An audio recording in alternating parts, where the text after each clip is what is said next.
This is NDTV, and you're watching Classics. Finance Minister P. Chidambaram, it's a pleasure to have you here on NDTV Profit. Thank you very much for joining us.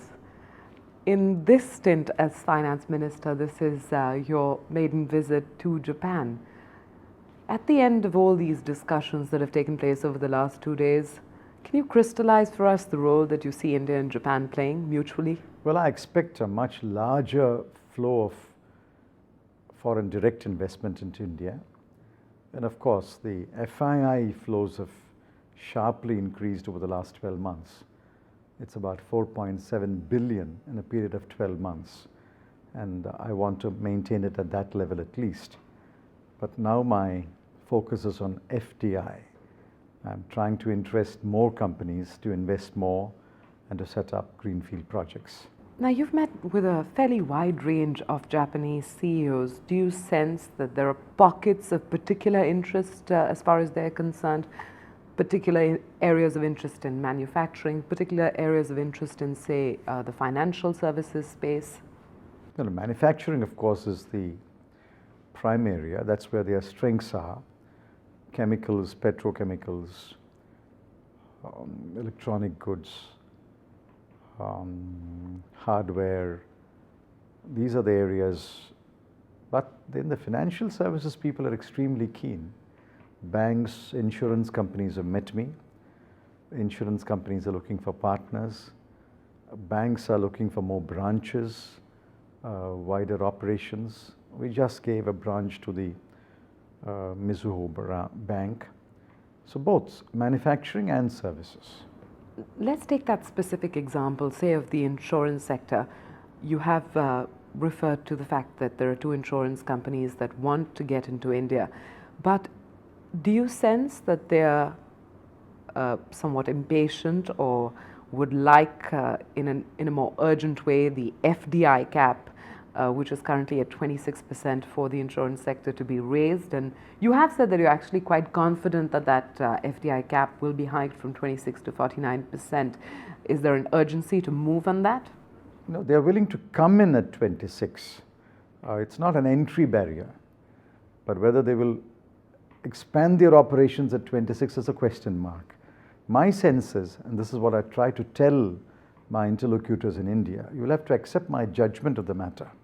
They will come in at 26, but if you want to sustain their interest, if you want them to expand into rural India and to other areas and to offer new products and to bring in new technology, I'm afraid we will have to offer them 49, which is why I insist that everybody agrees that we raise 26 to 49. I hope I can convince my interlocutors in India.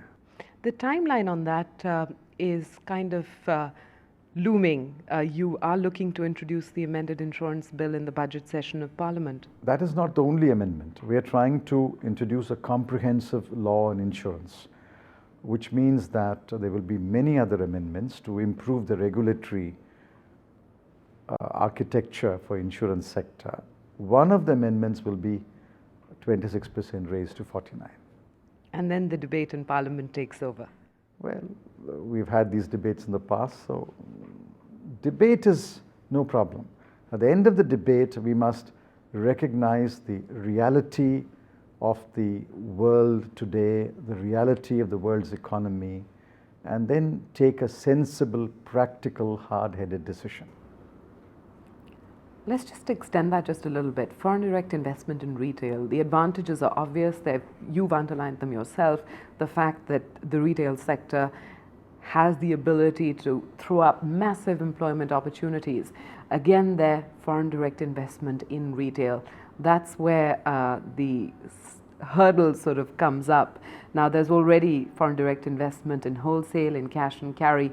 Are we going to move forward quite rapidly on that front? Isn't it obvious to anyone who travels abroad that it is the retail sector which offers the highest employment opportunities to school-leaving girls and boys? Now, where will our matriculate +2 boys and girls find jobs? They will not go back to the farms, nor are they qualified for the high-end services sector jobs. Therefore, we'll have to find them jobs.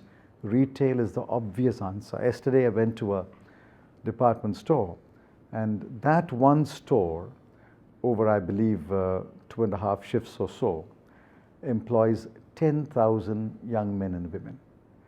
Therefore, in order to create the jobs, we need to open up retail. Where do we do the first opening? I can't say. Commerce Minister Kamal Nath is leading the debate on behalf of the government. We've identified different possible openings. He has spoken about it, single brand or metropolitan cities, or as Chief Minister Buddhadev Bhattacharya says, let's open for food products. It doesn't matter where we make the first opening, but I think it's time that we make the first opening. I hope that the consensus will emerge on that. And is the left, well, it's obviously engaged in this discussion, but is that engagement tending towards a positive verdict? Well, Chief Minister Buddhadev Bhattacharya belongs to the left, and why should anyone oppose a single brand retail outlet? That doesn't compete with corner shops or corner stores.